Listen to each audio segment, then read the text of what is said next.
I let you try that. Peter, what was your interruption? If you want to start from the very beginning, how to warm it up. And Yeah, then, basically I'm getting to that. And then, okay, good. Because the first thing you should do is if you have an SD card, put it in the...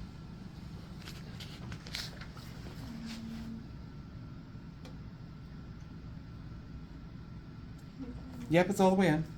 So you had to feel that. It's not a spring catch. It doesn't just like click in, it just stops. Okay. Which is fine because it's not a printer thing. There are laptops that are that way too. Alright, the laptops just removed the SD card slot, so I guess there's not laptops that way anymore. Ready to print, and the key is that we need to make sure the printer is ready. What you just did with the SD card, you can do with the printer off or on. It does not matter. If it is off, you can go ahead and turn it on. Here we have the nice little pull plug that I just showed you.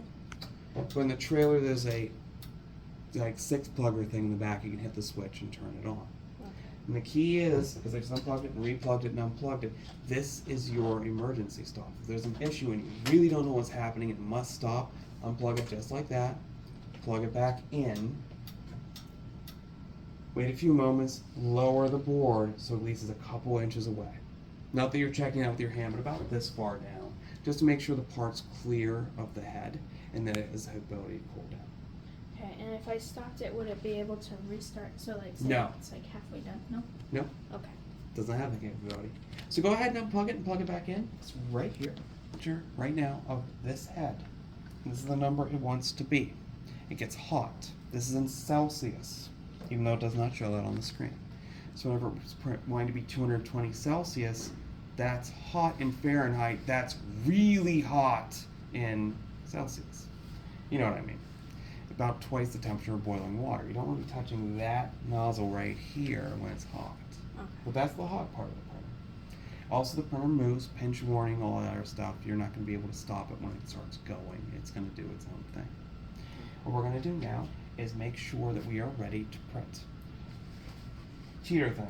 Don't have an example. There's a part on the board. What do? You need to remove it from the printer. Do not remove the part while it's on the printer. We're able to lift this up because it's a magnet. See how I just made it flop in position because that's what I do. We're going to go ahead and remove the board from the printer. Go ahead and do that. Makes sense. So now we've removed the part from the board. Go ahead and put the board back on. And you can be pretty forceful with the board. Don't worry, you don't. It's you're not going to permanently bend it or anything. You could really bend that sucker. And if you're wondering what material that is, what could take bending, flexing, and never break? Springs. That's spring steel. Oh. So just like a spring, it will always bounce back. You're perfectly fine. You felt the board is a little gritty. Will that cause a problem? No. Will oils from your skin prevent stuff from sticking to your board? Yes. Did I screw it up? No. It'll get messed up over time, but if you don't touch it, it will just take a little longer. The way you clean it is just some rubbing alcohol that you put on a cloth and then you put on the board, as in some people say any amount of rubbing alcohol is good, and have proven no. You can put it too much rubbing alcohol on it, and then parts don't stick again. So, Just gotta let it dry. yeah. That's the way you refurbish the board. You come into the trailer and you hear someone wants a different color of filament. I guess that's a more common thing than filament running out. But in either case, you have to change the filament. There's processes on the screen to do that, and that's what we're going to go through. What you're going to do is see me do it, and then you're going to do the same thing. So I'm going to tell you the process, and then I'm going to have you just follow after me. This is the screen. You push this button in, it goes forward. Push this button again, it goes back. Because the top option will always go back one screen. We go into the screen, the word is prepare. Down here is an option that says preheat PLA, and now it wants to be 220 Celsius, and it's good. So ignore this part. Do the same thing I just did. Little thing you get to hear, and you hear it in just a moment, and see the fan spinning. If the fan is not spinning, you'll have to tell it to cool down.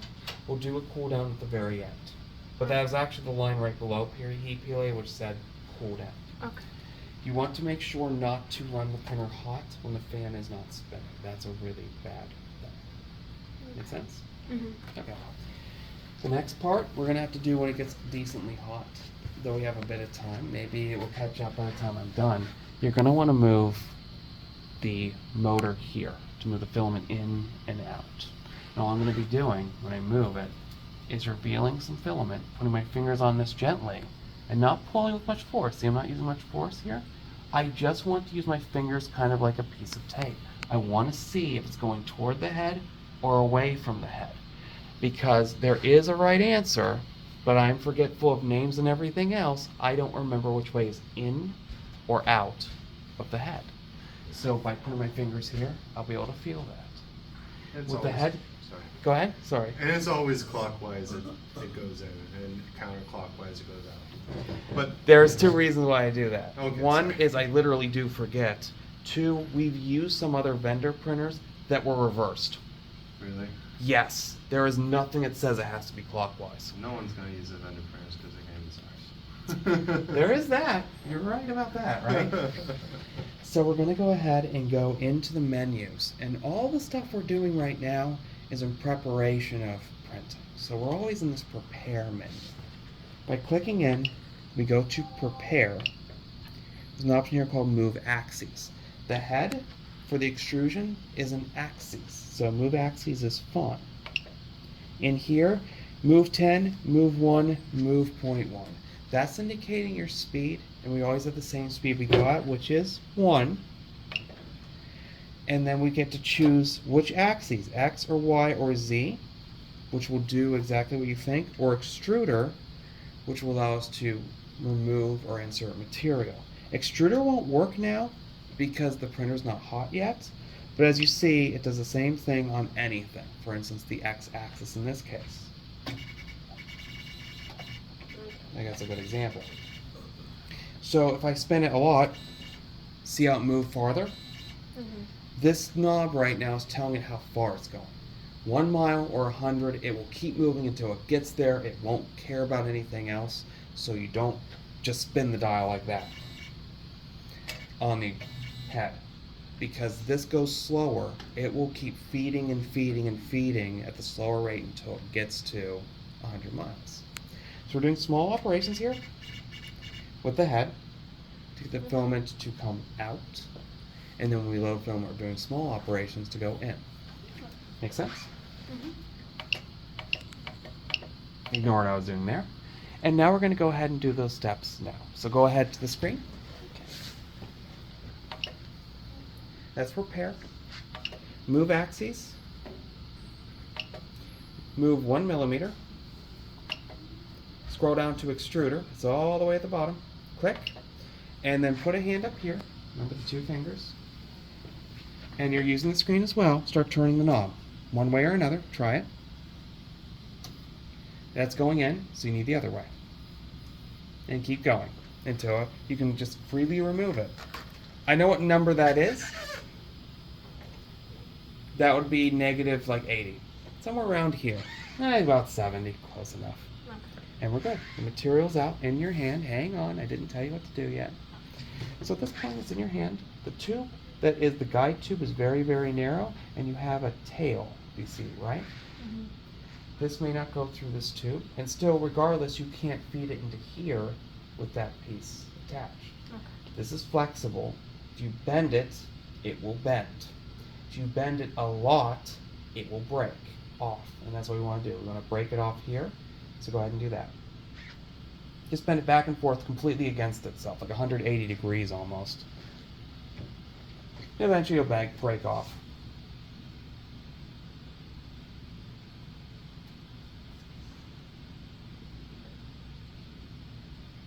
Can I twist it or no? You can twist it. Do whatever's necessary to You get get it a out. nail in there too if you want. There you go. How'd that feel? Nice and bendy? So far. Yeah. Amazing? Uh-huh. It's amazingly fresh. If you immediately try to bend it, it doesn't even bend, it just snaps like glass. That means it absorbed moisture from the air. It wasn't stored outside of sunlight or outside of moisture. It has changed to a different type of plastic. And at that point, it's not able to be printed as easily. Okay. I've seen one of those where someone stored it in absolutely atrocious conditions, but we tried to get it anyways. We literally took it out of the shipping container, and it literally was just fracturing. couldn't Oh. use them. So you'll feel the difference when it's fresh, just like that. Mhm. If you can't even bend it back upon itself once without it snapping, it might be pretty much the end of life.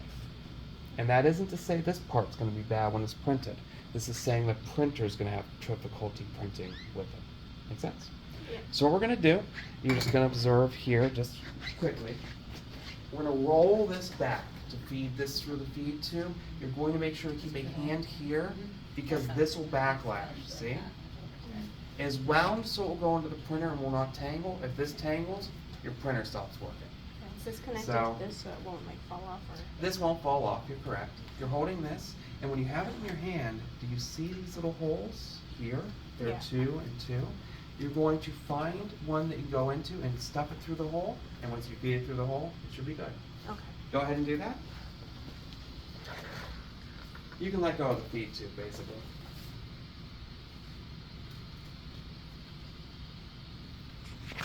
You could just take the whole thing off too, and just pull out. That's I what prefer the winding technique. Make sense? All it goes toward the machine. What we did before, we're holding this material. Be careful with that.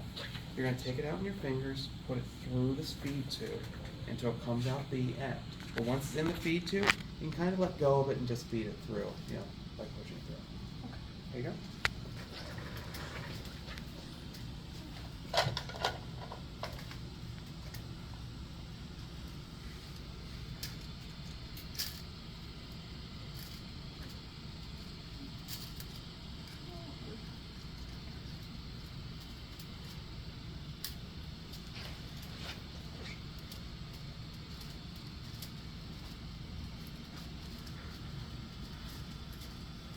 While we were doing all this, the printer's been hot this whole time. You hear the fan spinning? Mhm. So if you're doing an operation like this, don't get distracted underneath the printer. You don't want to leave it hot.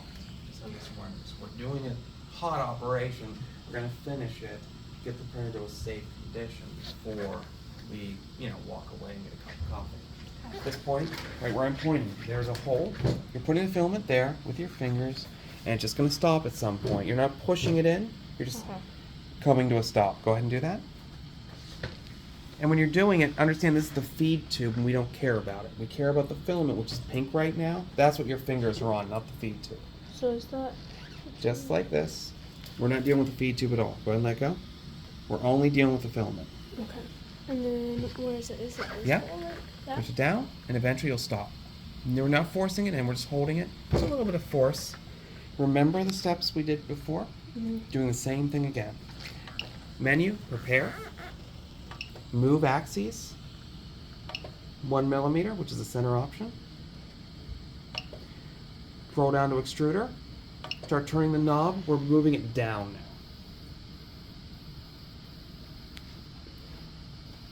Then when do I stop? You keep going. You're good. You don't have to hold it anymore. See how there's filament going? Keep going, keep going. And stop. See how there's filament coming out? Mhm. You still feed it a little bit? If you have old filament in there that's a different color, you're waiting until this new color comes out. Oh. If it's the same color to the same color, you're going to get a decent string like that, and we're good. Okay. This is cold. See what I mean? Mhm. So just pull it away, and not a big deal. Okay. Filament's loaded. One last thing we have to do. Go ahead and hit the button. And it steps back 1 screen. Hit the button again. It steps back 2 screens. See how that works? Mhm. Now scroll all the way down. There's an option that says cool down. And press it. And now the printer will cool down and we're good to go. Okay. Ignore me for a moment. Cooking show magic here. No one saw what I just did. We're going to go ahead and print. Whenever you go ahead and print, it will go ahead and do everything you need. So you can turn on the printer, go to print, it will heat itself up, do whatever it needs to do, and then start printing a first layer. The file's on the SD card, so go ahead and click on the button. Scroll down where it says print from SD card. Click on that. And then you'll see David name tag 1, which I'm pretty certain is our example. Click on that. And what we're going to do is now wait for 5 minutes. It's a cooking show, we're going to wait for 5 seconds. I just gone ahead and did something in the background. Okay. It's going to tap the board in 9 positions to go ahead and print. Okay. Trying to work on a kicking show example. This touch probe, you see how it dropped?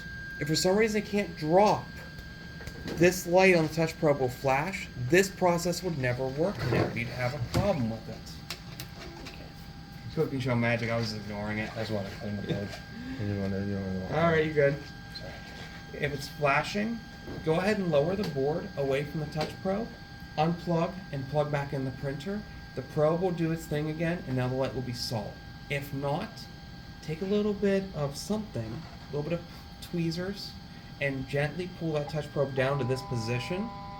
Not too forcefully, just lower it. And then unplug it and plug it back in.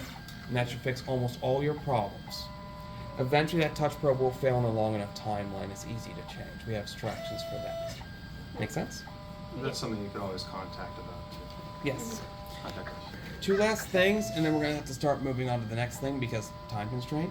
If you turn the knob now, it's going to change the feed rate, which is the speed the filament goes through the head. Does it speed up the printer? Kind of. Formulaically, it will because it has to move faster to account for more material going through the head or less, but it's not a direct comparison. Just know that bigger numbers faster. Not 100% faster is faster to some degree.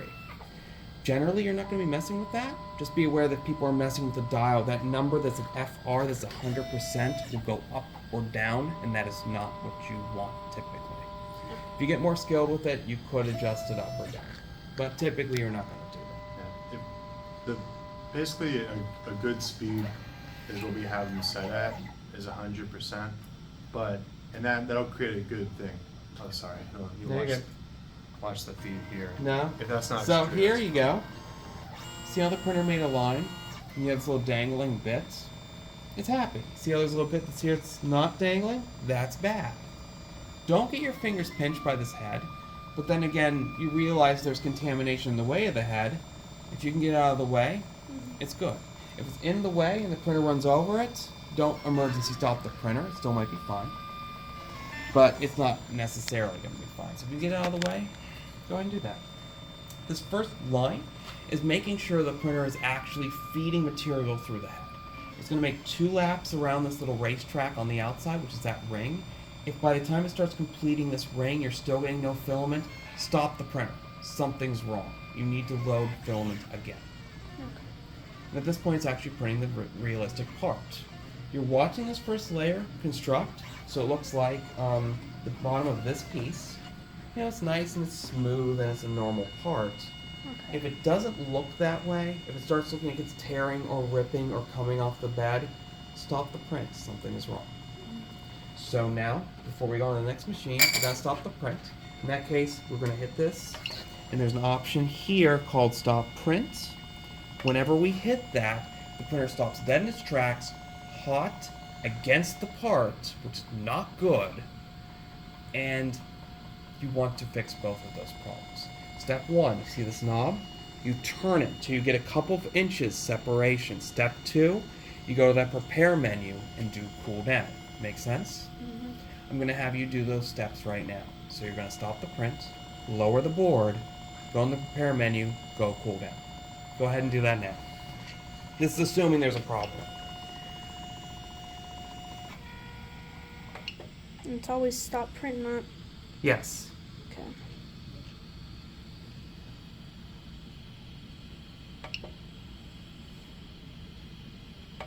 All right, excellent. You're going to wait for this number on the left to drop below 50. If you don't remember what that is, you're waiting for the fan to turn off. And at that point, you're pretty much clear to turn off the printer. Okay. If you're done with the print, like it's finished on its own, it will be cooling down on its own, and the board will be lowered on its own automatically.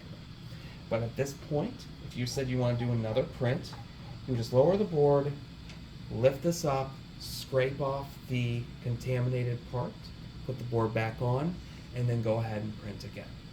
And if you're continuing to have some sort of printer issues with it, you might fix those issues. Like it's sliding off the bed, a little bit of rubbing alcohol will do wonders, not half a bottle. That's going to cause more problems apparently. Yeah. A little bit of rubbing alcohol. If you're having it so it doesn't stick because it was just one line of material, then you can try to fix the part inside of Slicer to rotate it a bit down. Make sense? So that's how that would be done. Okay. Any questions so far? No. No Okay. questions so far. Mainly we're doing the print restarts because of we have a filament issue. Isn't feeding filament, stop. Why? Because we had to get someone's color right now. They need it next thing. Amazon ships next day. Apparently someone decided to wind the roll, and wind is a very loose term, so it's just tons of knots. So you have to manually unspool it, re-spool it. It's a pain. So you will have to do this sometimes where you have to do a stop and fix something. But this is something you should remember. You're not going to do this every day or every other day or even every other week. But when you need to do it, you need to do it. Okay. Make sense? Mhm. We have about 20 minutes now. We'll cover stuff on the vinyl cutter in the trailer, hoping that everything's pretty much prepared. This is just going to be a verbal overview of how that works and off of a laptop as well.